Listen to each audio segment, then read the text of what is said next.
کبھی کبھی تاریخ کا سب سے بڑا انقلاب کسی عظیم محل میں نہیں بلکہ ایک تھکے ہوئے قبیلے کے فیصلے سے جنم لیتا ہے۔ ایک طرف منگولوں کا طوفان، دوسری طرف بازنطینی سرحد کی جنگیں، اور ان کے درمیان کھڑا تھا ایک نوجوان سردار جس کا نام تھا ارطغرل غازی۔ لیکن سوال یہ ہے، آخر وہ کون سا لمحہ تھا جب ایک مہاجر قبیلے کو سرحدی ریاست کی ذمہ داری سونپی گئی؟ 13ویں صدی کا اناطولیہ۔ سلجوق سلطنت اندرونی سازشوں اور بیرونی خطرات میں گھری ہوئی تھی۔ مشرق میں منگولوں کا دباؤ، مغرب میں بازنطینی حملے۔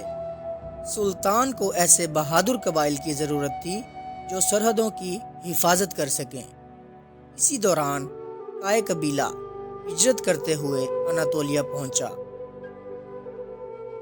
ایک دن ارطغرل غازی نے دور سے ایک جنگ کا منظر دیکھا۔ دو فوجیں آمنے سامنے تھیں۔ ایک فوج کمزور دکھائی دے رہی تھی۔ ارطغرل نے بغیر کسی ذاتی فائدے کے کمزور فوج کا ساتھ دینے کا فیصلہ کیا۔ یہ ایک خطرناک فیصلہ تھا، کیونکہ اگر وہ غلط فریق کے ساتھ ہوتے تو پورا قبیلہ تباہ ہو سکتا تھا۔ لیکن تقدیر کو کچھ اور منظور تھا۔ جس فوج کی مدد کی گئی وہ سلجوق سلطان کی فوج تھی۔ سلجوق سلطان کو جب معلوم ہوا کہ ایک مہاجر قبیلے نے ان کی مدد کی ہے تو انہوں نے ارطغرل کو دربار میں طلب کیا۔ دربار کی شان و شوکت کے سامنے ایک سادہ لباس میں قبائلی سردار کھڑا تھا، لیکن سلطان نے اس میں صرف ایک مہاجر نہیں دیکھا بلکہ ایک محافظ، ایک مجاہد اور ایک وفادار اتحادی دیکھا۔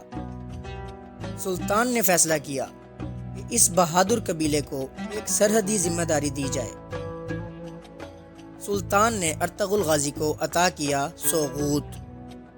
سوغوت کوئی عام زمین نہیں تھی، یہ بازنطینی سرحد پر واقع ایک حساس علاقہ تھا۔ یہاں ہر وقت حملے کا خطرہ رہتا تھا۔ اصل میں یہ انعام کم اور ایک امتحان زیادہ تھا۔ اگر ارطغرل سرحد کو محفوظ رکھتے تو ان کا مقام مضبوط ہو جاتا، اور اگر ناکام ہوتے تو تاریخ انہیں بلا دیتی۔ سوغوت میں قائی قبیلے نے نئے خیمے نصب کیے۔ یہی وہ زمین تھی جہاں سے ایک نئی ریاست کی بنیاد رکھی گئی۔ یہاں سے چھاپا مار جنگی حکمت عملی اپنائی گئی، سرحدی قلعے مضبوط کیے گئے اور بازنطینی طاقت کو آہستہ آہستہ پیچھے دھکیلا گیا۔ سلطان کا فیصلہ درست ثابت ہونے لگا تھا۔ ایک مہاجر قبیلہ، ایک بہادر سردار اور سرحد کا ایک چھوٹا سا شہر۔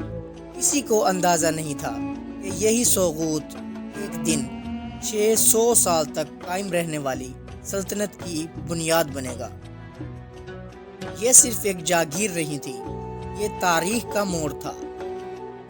اگلی قسط میں ہم دیکھیں گے وہ جنگ جس نے ارطغرل کے نام کو پورے اناطولیہ میں مشہور کر دیا۔ اگر آپ کو ہماری ویڈیو پسند آئی تو ویڈیو کو لائک کریں اور چینل کو سبسکرائب کریں۔